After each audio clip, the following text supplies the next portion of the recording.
সকাল 7টা বাজে। এখন দুটো খাসি জবাই করে নাম রাখা হবে।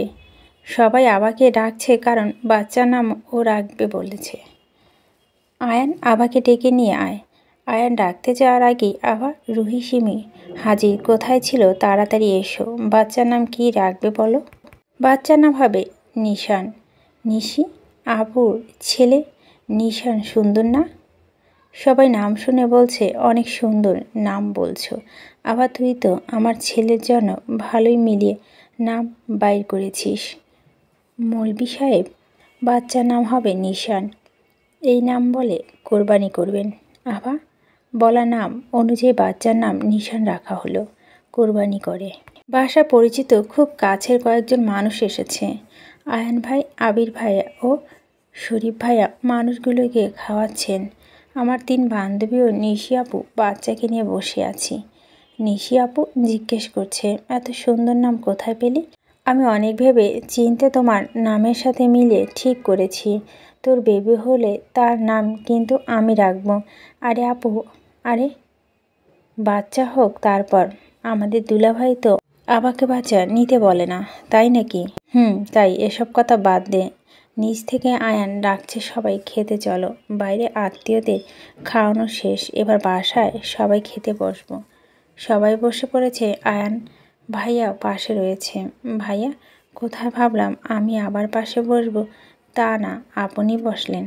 বউকে ছাড়া একটু বসতেও পারেন না? কি ভালোবাসা শালিকা, বউ পাগল হয়ে গেছি। তোমারও জামাই হোক তখন তুমিও বুঝবে। তোমার জামাইও তোমার পিছু ছাড়বে না। আরে দুলাভাই, আমার জামাইয়ের সাথে করে নিয়ে বেড়াবো না, বেশি পিছু পিছু ঘুরলে দিব 2-4 ঘা বসিয়ে। সিমি কথা শুনে শরীফের কাশি উঠে গেল। ভাইয়া আপনি খান তো। আবার কি হলো? কিছু, এমনি কাশি উঠেছে, কাউকে বলতে পারছি না। সিমির কথা শুনে ওর এই অবস্থা। আবার রুহি ঠিকই বুঝতে পেরেছে আর মুখ চেপে হাসছে। তোমরা দুজনে হাসছো কেন? কই ভাইয়া হাসিনি তো। আমি আর আবার এমনি মুখ হাত দিয়ে ছবি তুলতে যাচ্ছিলাম, এজন্য। একে একে আত্মীয় বাসার সবাই খাওয়া দাওয়া শেষ। নিশি আপুর শাশুড়ি এসেছিলেন, তিনি চলে গেলেন। ওনার নাকি কাজ আছে, থাকতে পারবে না। একটু পর ফুপি, শরীফ, রুহি, সিমি চলে যাবে। খাওয়া দাওয়ার পর ঠান্ডা কিছু না খেলে কি হয়? রাফি দোকানে গেছে কোকোকোলা আনতে। আমরা সবাই আমাদের রুমে বসে আছি। রাফি কোকোকোলা আনতে আবার সবাইকে গ্লাস ঢেলে পরিবেশন করে দিল। বিকেলে সবাই বাসাচ্ছে যাচ্ছে। ফুফি, শরীফ, রাফি চলে গেল। যাওয়ার আগে বলে গেছে ভালো করে পড়তে, পরীক্ষা দিতে হবে। এখন রুহি সিমি চলে যাবে, আমরা যাই। আবার তুই থাক, এখন কলেজ নেই, ফোনে কথা হবে, পরীক্ষার সময় দেখা হবে। ভালো করে পড়িস। তোরাও পড়িস। একে অপরে সবাই চলে গেল। এখন শুধু ভালো লাগছে না, মনে হচ্ছে পুরো বাসায় কেউ নেই। একদম কত আনন্দ করলাম, আর এখন ভালো লাগছে না। বাসার সবাই আসলে যতটা আনন্দ লাগে তার চাইতে বেশি খারাপ লাগে যখন তারা চলে যায়। মন খারাপ করে রুমে বসে আছি। মন খারাপ কেন? আয়ান কোনো কথা নেই। সবাই চলে গেলে তার মন খারাপ। আমি মাথা ঝাঁকালাম, যার অর্থ হ্যাঁ। উনি এসে আমার পাশে বসে আমার কাঁধে রেখে বলো, মন খারাপে কিছু নেই, বাচ্চা তো আছে, নিশি আছে, আবির আছে। আমি ওনাকে জড়িয়ে ধরলাম। সারাদিন পড়তে বসিনি, এখনও কি বসবি না? বসবো, দাঁড়ান। ফ্রেশ হয়ে ড্রেস চেঞ্জ করে গেঞ্জি পরে আসে যে গরম পড়েছে, এই গরমে জীবন অতিষ্ঠ হয়ে উঠেছে।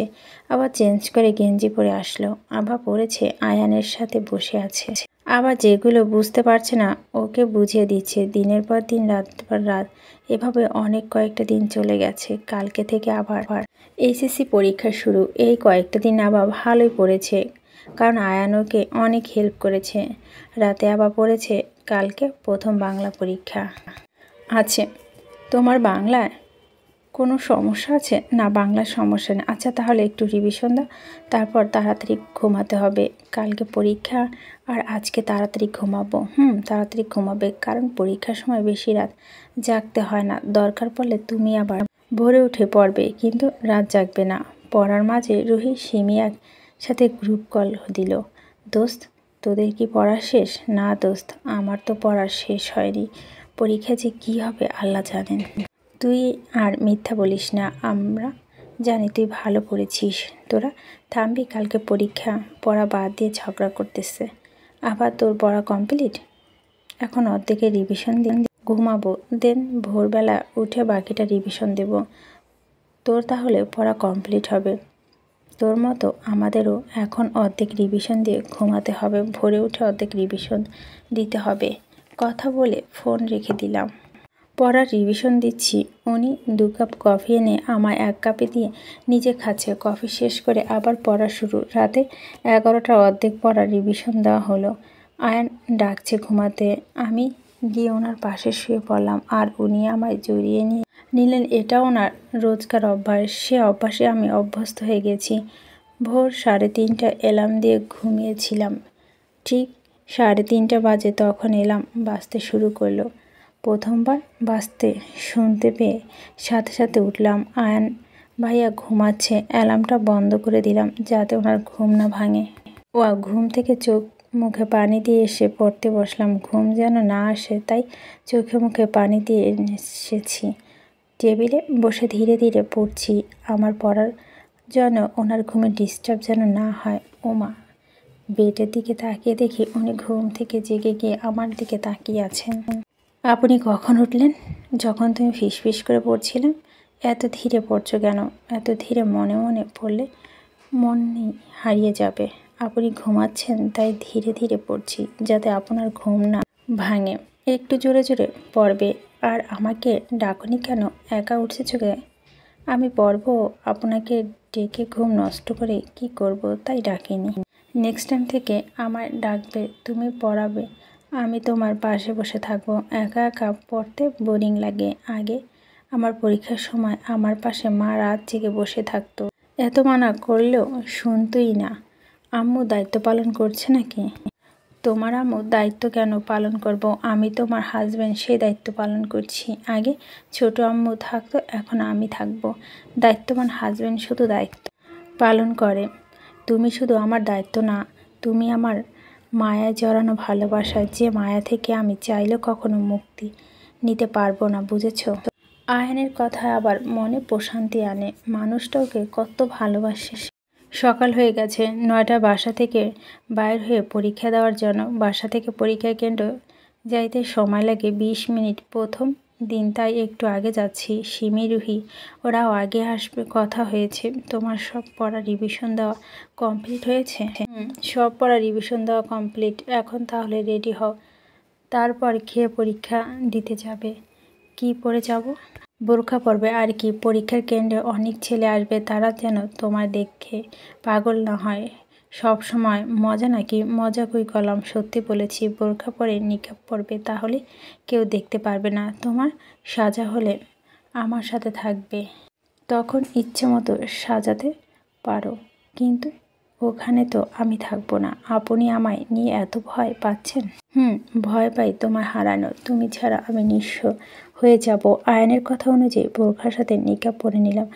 আয়ানও রেডি হলো আভাকে পরীক্ষা দিতে নিয়ে যাবে বলে। আভা অ্যাডমিট, রেজিস্ট্রেশন, কলম বক্স, পরীক্ষা যা যা লাগে সব কিছু আয়ান গুছিয়ে নিয়ে আভাকে দিল।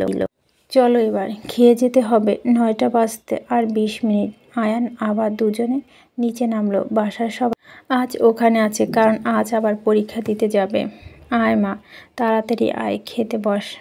বড় আম্মু খাবার এনে আমাকে খাওয়াতে লাগলো। সকালবেলা আমার খেতে ইচ্ছে করছে না, তবু খেতে হচ্ছে। আমার সামনে আয়ান বসে খাচ্ছে। বড় আম্মু, আর খাবো না। খাবি না মানে? এইটুকু খেয়ে নাকি শেষ দেখবি পরীক্ষায় কেনে মাথা ঘুরে পড়ে থাকবি। কি যে বলো বড় আম্মু, মাথা ঘুরে পড়বো না, কিছু হবে না। বড় আম্মুর কথা শুনছে আরও একটু খেলাম, তারপর বলছি বড় আম্মু আর পারবই না প্লিজ। আমার মুখে রিয়াকশন দেখে বড় আম্মু থেমে গেল। আয়ান আবাকে কিছু বললেও তো পারিস, সারাদিন খাস না, এভাবে চলে কোনোদিন শুকিয়ে শুটকি মাছ হয়ে যাবে। আম্মু আমায় বকছো কেন? সে কি আমার কথা শুনে? না শুনলে রাগ দেখাবি? আগে তো অনেক ভয় করতো। আচ্ছা ঠিক আছে, ট্রাই করব। বড় আম্মু, তুমি তোমার ছেলেকে আমায় রাগ দেখাতে বলছো? হ্যাঁ, তুমি পচা হয়ে গেছো। হয়েছি, ড্রামা ছাড়া এখন উঠে চলো, 9টা বাজছে। আবার উঠে ওর মা বাবার বড় আম্মু বড় আব্বুকে সালাম করলো। সবাই দোয়া নিয়ে সালাম করে অনেকগুলো টাকা পেলাম। বড় আম্মু দিয়েছে 2000 টাকা, আব্বু দিয়েছে 1000 টাকা আর আম্মু দিয়েছে 500 টাকা। রাতে ফুপি, নিশি আপু, আবির ভাইয়া ওদের থেকে দোয়া নিয়েছি। আবির ভাইয়া হয়তো পরীক্ষা কেন্দ্রে আসবেন। ওরা বাচ্চা আকিকা করার কিছুদিন পর চলে গিয়েছিল। গাড়িতে বসে আভা আয়ানকে বলছে, সবাই আমায় টাকা দিল, আপনি দিলেন না। তুমি সবাইকে সালাম করলে, আমায় তো করলে না। আয়ানের জবাব, বাবা চুপ। ঠিক তো, আয়ানকে সালাম করা হয়নি। গাড়ি এসে পরীক্ষা কেন্দ্রের সামনে দাঁড়ালো। নামও, এসে গেছি। গাড়ি থেকে নেমে দেখি সিমি, রুহি এসে গেছে। ওরা আমায় দেখে দৌড়ে এসে জড়িয়ে ধরল। আমাদের প্রায় 1 মাস পর দেখা। এত দীর্ঘ সময় দেখা না করে কখনো থাকিনি। পরীক্ষা পর হয়তো এর চাইতে আরও দীর্ঘ সময় দেখা হবে না। পাশে দেখি শরীফ ভাইয়া আর রাফি ভাইয়া আছে। ভাইয়া, আপনারা কখন এসেছেন? এই তো একটু আগে আসলাম, আম্মু পাঠালো। তোর জন্য আসলাম। আমার জন্য এসেছো নাকি কার জন্য এসেছো সেটা ভালো করে জানি। পাকনা পড়ি যে তুই তাই সব জানিস। আবির ভাইয়া চলে আসলো। ভাইয়া, বাবু কেমন আছে? আরে বাহ, আসতে না আসতে বাবুর খোঁজ। আর আমি মানুষটা আসলাম, একবার জিজ্ঞেস করলো না কেমন আছি। তুমি ভালো আছো সেটা জানি, তাই জিজ্ঞেস করিনি। এখন বলো। বাবু ভালো আছে। পরীক্ষা শেষ হলে গিয়ে দেখে এসো। সে তো যাবই। পরীক্ষা শেষ হলে বাবু আর বাবুর আম্মুকে নিয়ে আসবো। ওদের নিয়ে আসবে। আর আমি বাবুর আব্বুবাদ। আবিরের কথায় সবাই হাসলো। ঠিক আছে বাবা, আব্বুকে নিয়ে আসবো। শরীফ সিমির কাছে গেল। মিস সিমি, আপনি আমার কাছে দোয়া চাইলেন না কেন? ওমা, দোয়া চাইনি বলেছে? ঠিক আছে, দোয়া করেন পরীক্ষা যেন ভালো হয়। এখন বলেন কি দেবেন? দোয়া চাইলে কিছু দিতে হয়? কিছু লাগবে না, শুধু দোয়া করবেন তাহলেই হবে। শরীফ টাকা দিতে পারত, কিন্তু সিমি নিবে না। জানে ঠিক দিল না। ঠিক আছে, ভালো করে পরীক্ষা দিবেন, নয়তো ফেল পড়লে মানুষ বলবে ফেল টুবু। কি বললেন? কিছু বলিনি, বলেছি করে ঠান্ডা মাথায় পরীক্ষা দিবেন। সিমি মাথা নাড়াল। আয়ান, দাঁড়িয়ে আছো? আবার নিচু হয়ে আয়ানকে সালাম করলো। আরে কি করলে? আমায় সালাম করছো কেন? কোনো আপনাকে সালাম করা যাবে না? আপনি আমার বড়, আবার জামাই, সেই হিসেবে সালাম করতে পারি। আয়ান কিছু বলল না। পকেট থেকে একটা কলম বাহির করে আবার হাতে দিল। ওয়াও, কলমটা তো কত সুন্দর। কলমটার উপর সুতো কাজ করে ওর নাম লেখা আছে। তোমার জন্য অর্ডার দিয়ে নিয়েছি। তা তখন গাড়িতে বলেছিলে তোমায় কি দিব? আমার সব কিছু, তোমার টাকা পয়সা, বাড়ি গাড়ি সব, এমনকি মানুষটা আমি তোমার। চলো, কেন্দ্রে যেতে হবে, দেরি হচ্ছে, সিট খুঁজতে হবে। শরীফ ও আবির কাছে দোয়া চেয়ে ভিতরে গেল। আবার সিমি, রুহি সিট একসাথে এক বেঞ্চে পরপর বসেছে।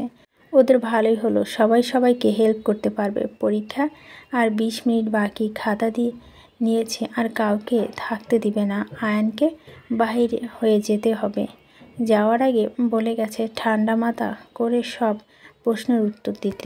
কোনো প্রশ্নের উত্তর মনে না হলে এলে চোখ বন্ধ করে ভাববে, মনে আসবে। প্রশ্ন দিল, পরীক্ষা শুরু। সবাই লিখতে শুরু করলো। আমি আগেই পুরো প্রশ্নপত্রটা দেখে নিলাম। কমন এসেছে। রুহি, সিমি ওদেরও কমন। আমি লিখতে শুরু করলাম। একে সব লিখছি, শুধু একটা খ লিখতে পারিনি, সময় ছিল না। টানা 3 ঘন্টা পর পরীক্ষা শেষ হলো। আমার 3 জন পরীক্ষা দিয়ে বাইরে হলাম। 3 জন আলহামদুলিল্লাহ ভালোই পরীক্ষা হয়েছে। বাহিরে আয়ান ভাই, শরীফ ভাই আর ওনার বন্ধু রাফি ভাইয়া ছিলেন। তোমাদের পরীক্ষা কেমন হলো? 3 জনে উত্তর দিল, আলহামদুলিল্লাহ ভালো হয়েছে। আয়ান আবাকে জিজ্ঞেস করলো, কয়টা প্রশ্নের উত্তর দিয়েছ? সব কটার উত্তর দিয়েছি, শুধু সময়ের অভাব একটা ঘয়ের উত্তর দিতে পারিনি। ওটা সমস্যা না, এটা না দিলে কিছু হবে না, চিন্তা করো না। সিমি, রুহি তোমরা বাসায় যাবে না? কার সাথে যাবে? কেউ না আসলে আমরা তোমাদের পৌঁছে দিয়ে আবাকে নিয়ে বাসায় যাব। না ভাইয়া, লাগবে না, আমরা একাই যাইতে পারবো। আয়ান, চিন্তা করতে হবে না, আমি আর রাভি ওদের পৌঁছে দেব। ঠিক আছে, তোমরা যেও, আমরা গেলাম। আয়ান আবার বাসা চলে গেল। আবাকে খাওয়ানোর জন্য যেতে বলে আবা বলছে যাবে না, এই গরমে বোরখা নিকাব পরে থেকে পুরো সিদ্ধ হয়ে গেছে। বাসায় গিয়ে চেঞ্জ করে শান্তি পাবে। বাসায় আসতে সবাই জিজ্ঞেস করলো, মামুনি তোমার পরীক্ষা কেমন হলো? আলহামদুলিল্লাহ, আজকে পরীক্ষা ভালো হয়েছে। এইসব পরে জিজ্ঞেস করো, আগেও ফ্রেশ হয়ে আসো।